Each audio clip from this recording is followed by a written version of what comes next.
Hello class, today we are going to talk about cyber security. As the name says security, the first thing which comes in mind that how I am going to secure my computer system. Now when we talk about security, the first thing which we need to understand how the computer network works. So we are going to start today with the introductory session on computer networks. As all of we know that whenever a data has to transfer from one machine to another machine, it is going to go from an application which is going to talk to the user to the physical layer. So let's first start with TCP IP model of networks. So here as you can see, there are 7 layers in total which starts from application layer, and you can memorize it by a phrase called all people seem to need data processing. Now there is a client machine and there is a server machine. Server machine will also have the 7 layers. All people seem to need data processing. Now when we talk about a practical model, the first 3 layers which are called application layer, presentation layer and session layer, these layers are combined together and this is called simply an application layer. So on the application layer, we basically talk to a server using a browser.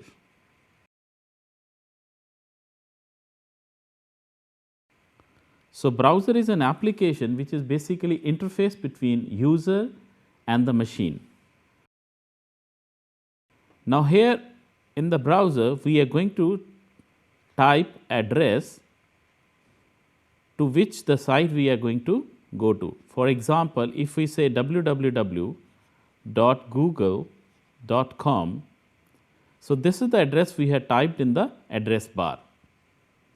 Now when these layers are going to talk to each other, the conversation between the layer happens vertically down. So we cannot have a horizontal communication.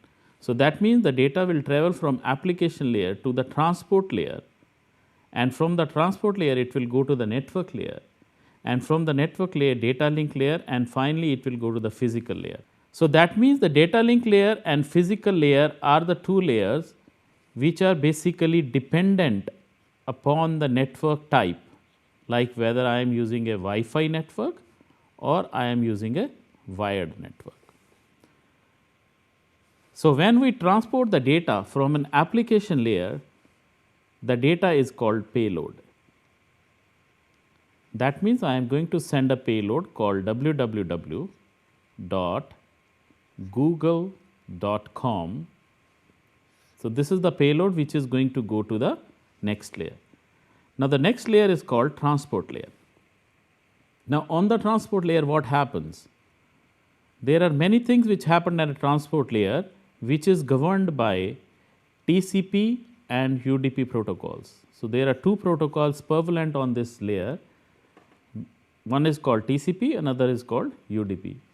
Now the thing comes in mind, basically what is a protocol? So protocol is set of instructions, or you can say it is set of rules which need to be followed in order to respect a particular line of action. So that means we either choose a TCP or a UDP protocol. Most of the real time applications, whether we are going to talk like www, which is basically a HTTP related application, or we have a mailing application, all these applications are going to follow a TCP layer as a protocol.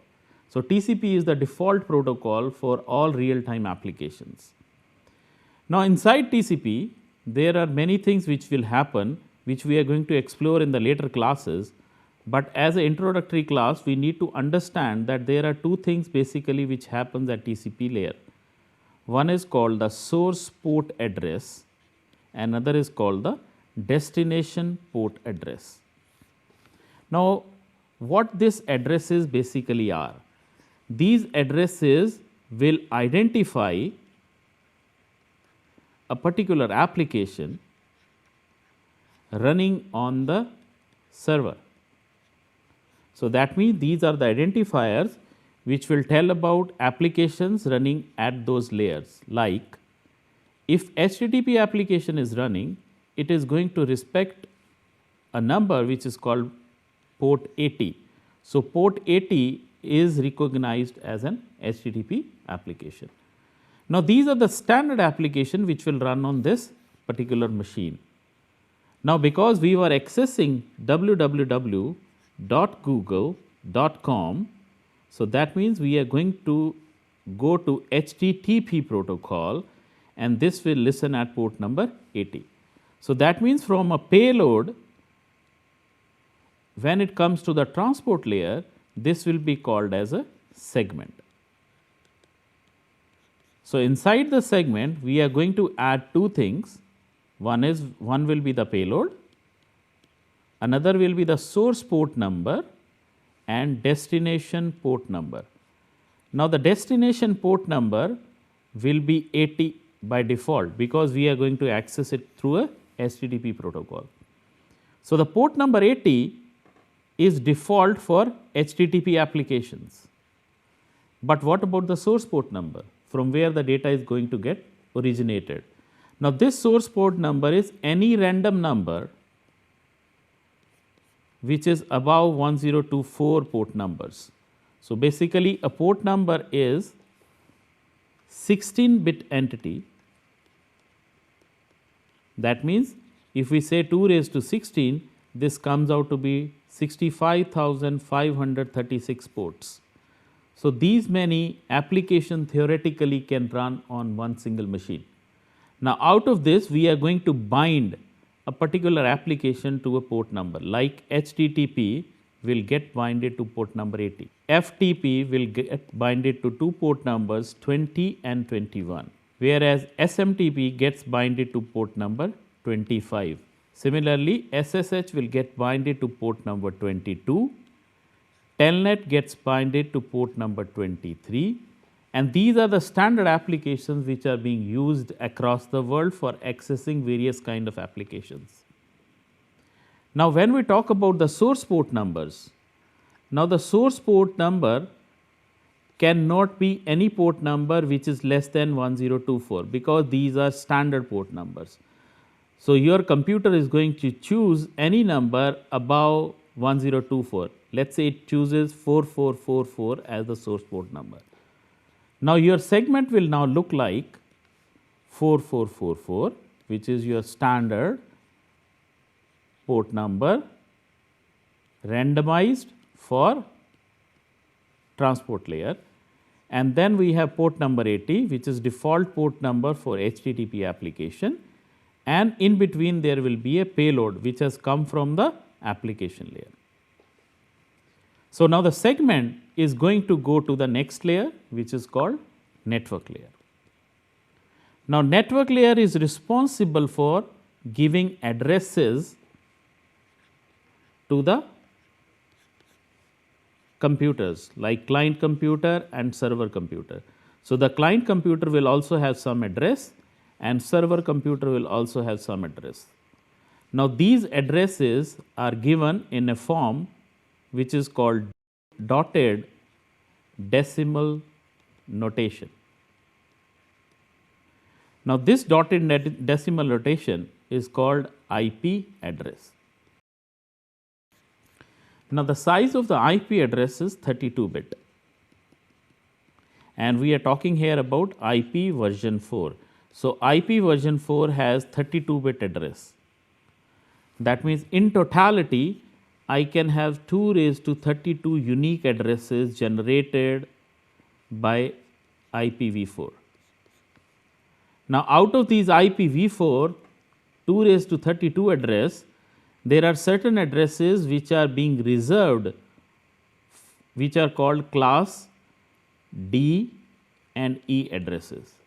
Rest of the addresses are used by our computers, which are called class A address, class B address, class C address. Let us first of all talk about these addressing mechanisms. Now, IP address basically is x dot y dot z dot a. Now, where each x or y or z or a will go from 0 to 255. So, this will take 8 bits. Now, each octet is going to take 8 bits. So, total we have 32 bits. Now, the addresses will start from 0 and it will go up to 255 for each octet. So, there are classes which are defined, which is called class A address, class B address, class C address, and then finally D and E class. Now, class A, how you will distinguish that particular IP address belongs to class A? Now, you need to see that IP address is basically divided into two parts. One part is called network address and another part is called host address. Now, the network address and host address, which part of IP address will be called as a network address and which part will be called as a host address? It all depends upon something which is called subnet mask. So, subnet mask is very important in order to know which portion of IP address will be a network and which portion will address hosts. Now, each of the classes like class A address, there is a default subnet mask. Now, this default subnet mask is 255.0.0.0. So, the addresses which have this subnet mask will be called as class A address. Now, that means the first octet, if the value is from 0 to 126, these addresses will fall under category A address. So, let us take an example. If I have address 10.10.10.10, now by default if you see the first octet, it lies between 0 and 126. That means this is a class A address. Now, in the class A address, the subnet mask is 255.0.0.0. This is the default. That means the first octet 8 bits will represent network and the 3 octets, that means 24 bits, will represent host. That means in a class A, there will be 2 raised to 8 networks and each network will have 2 raised to 24 hosts. So, that means class A networks are the networks which are bigger networks. There will be millions of machines which can be in one of the class A networks. Then we move to class B. Now, in class B, the default subnet mask is 255.255.0.0. That means the 16 bits will represent network and 16 bits will represent host. So, the class B networks are 2 raised to 16 networks and each network will have 2 raised to 16 hosts. So, these are pretty big networks. That means each network will have 65,536 hosts. It is a huge number. Then we come to class C. Now, class C has a default subnet mask of 255.255.255.0. That means 24 bits will represent network and 8 bits will represent host. So, 2 raised to 8 number of hosts are available for each network. Now, 2 raised to 8 if we calculate is 256 hosts. So, that means the smallest network which we can create using class C would house 256 hosts. Now, let us take a practical example where I want to have 20 machines on a network. Now, that means how many addresses are required? If I want to address all the 20 machines, we will start with the address 1 until address 20. So, which addressing scheme will suit my network best? So, we have to choose class C, because if we choose class A, we will be wasting huge number of IP addresses. So, that means there is a huge wastage which will happen if we use class A, because class A has 2 raised to 24 hosts per network. So, we will be going to choose class C. So, class C is going to give me 256. That means I am only wasting 236 IP addresses. But if you can see, this is a huge wastage. Again, it is a pretty huge wastage. So, what we need to do in such cases, let us take an example. 192.168.1.0. Let us take this as an IP address, and I want to address 20 machines with this IP address. So, the first address which I am going to allot to my machine will be 192.168.1.1. The next machine will be 1.2, 1.3, and it will go up to 1.20. So, these are the machines which will be allocated using this IP address. So, each of this machine will be having the same network. So, there are two things which are very important when the machines are going to talk to the another network. Number one, machine should be part of the same network, and second, they should have something which is called a broadcast address. So, let us say there is a machine 192.168.1.2, it wants to talk to 192.168.1.20. So, this mechanism will be called as unicast communication, because a single machine is going to talk to another machine. But let us take an example. 192.168.1.2 wants to talk to all the machines in its network, all the machines in the same network. Now, first thing which we need to know, what is the network of 192.168.1.2? Let us find it. In order to find a network, we need to take an IP address and then take a logical AND operation of this with the subnet mask. That means 192.168.1.2 is to be logically AND with 255.255.255.0. So, if we will take a logical AND, that means I need to convert all these values into binary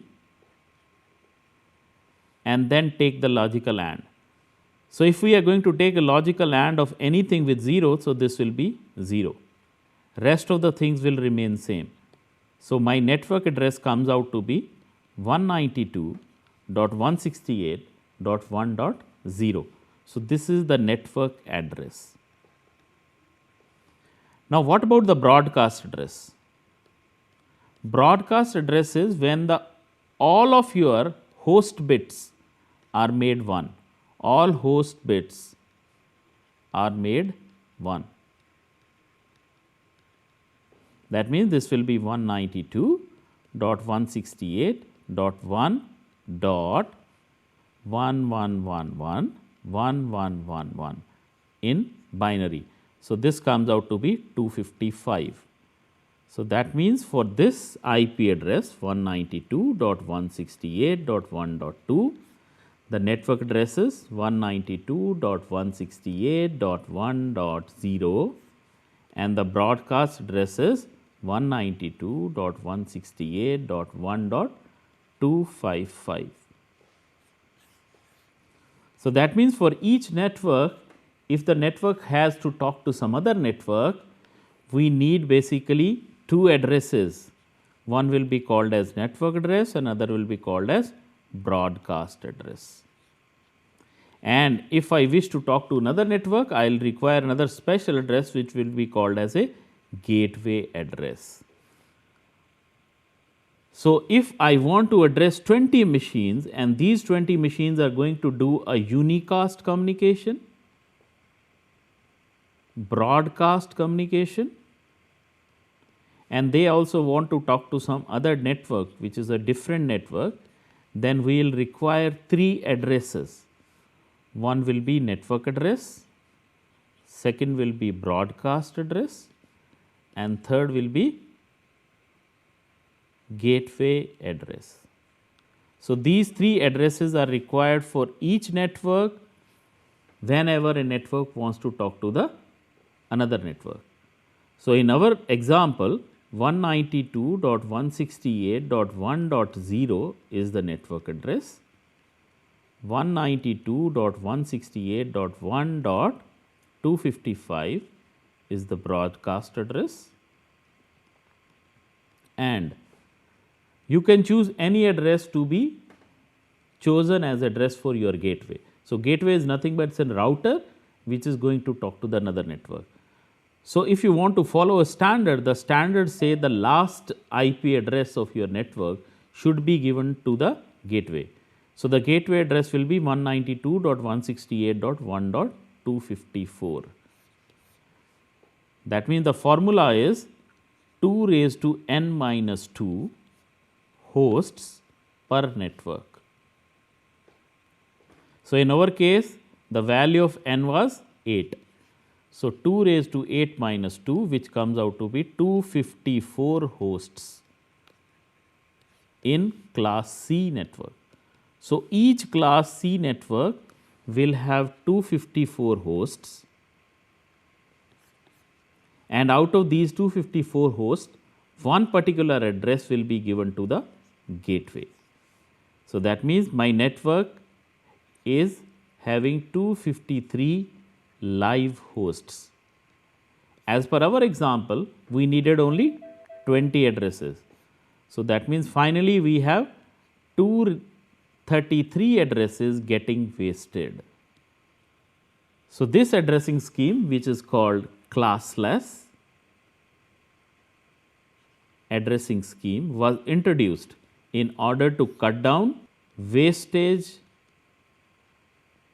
by classful addressing scheme. So, we have 2 schemes which are available now. One is called classful, which will use class A address, class B address or class C address. Class D address is reserved for multicasting. We will talk about multicasting in the later lectures. And class E is not used. This is a reserved class. So, we are left only with 3 classes, class A, class B and class C. But these classes gives us wastage. So, we are going to adopt another mechanism which is called CIDR notation, classless inter-domain routing. Now, this scheme is used in order to cut down the wastage. So, we are going to cut down the wastage. Let us see in our example how we can use CIDR in order to cut down the wastage. So, we require 20 addresses. So, in order to address 20 machines, how many bits I will require? I will require 5 bits. How 5 bits? Like we have a chart 1, 2, 4, 8, 16, 32. Now, we will give number of bits 1 bit, 2, 3, 4 and 5. So, we will require 5 bits in order to address 31 machines, 16 plus 4 plus 8 plus 2, 30 plus 1. So, 31 machines can get addressed with 5 bits.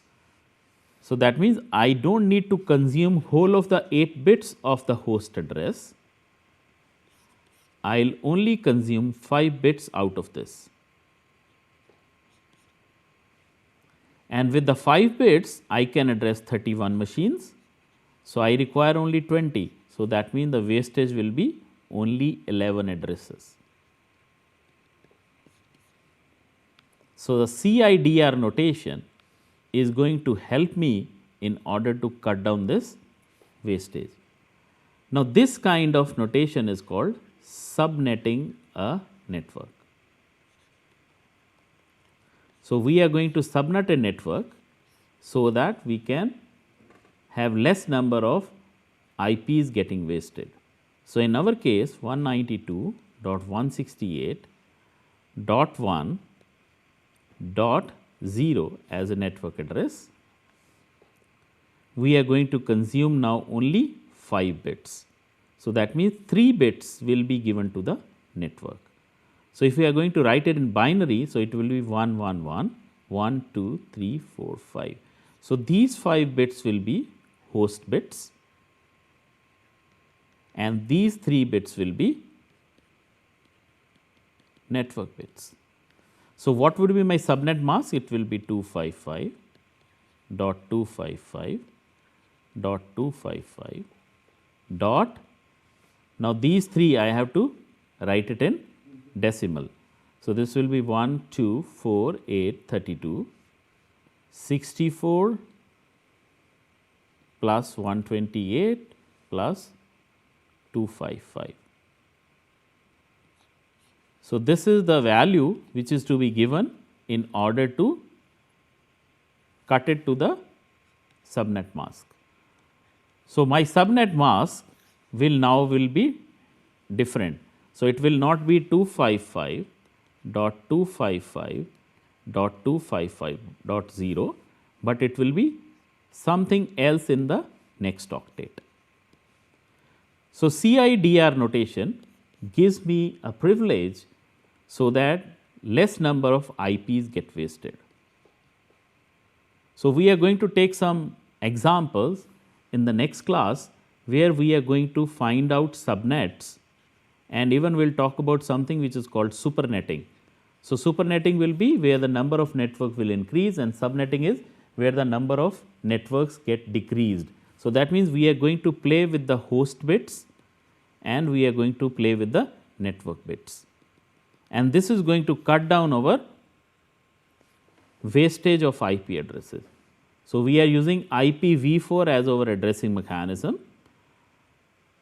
So, let us sum up whatever we have learned so far, so that in the later class when we talk about subnetting and supernetting, we will be in the same line. So, we started with an application layer. So, application layer has a payload. This payload has to go vertically down to another layers. Precisely it will go to the transport layer, and at the transport layer there are 2 things which are going to get added. One is called source port number, another is called destination port number, and the protocol data unit which gets created at transport layer is called segment. Now, segment will have destination port number which is a fixed entity, and this destination port number is dependent upon the application from which we are going to receive the data. Like if we are going to receive a data from a browser application, by default the destination port number will be 80. So, we talked about these port numbers. These standard port numbers are going to address standard applications, and then with this segment the data will flow to the network layer. Now, at the network layer we talked about 2 things. One is the source IP address and destination IP address, and in the IP addressing scheme we talked about how to address the machines. So, machines can be addressed with the help of a classful IP addressing and classless IP addressing. If we start using classful IP addressing, lots of IPv4 addresses get wasted, as we saw in an example where 192.168.1.2 network and we wanted 20 machines to get addressed. So, we were wasting 236 IP addresses. So, we learnt about something which is called classless interdomain routing. So, we are going to pick up some examples where it will be explained that how CIDR is going to help us in order to cut down this. So, thank you very much for listening to this first introductory section on cybersecurity as a course. So, in the next session, we are going to explore about network addresses, and we are going to talk about MAC layer addresses, which is called data link layer addresses. Thank you.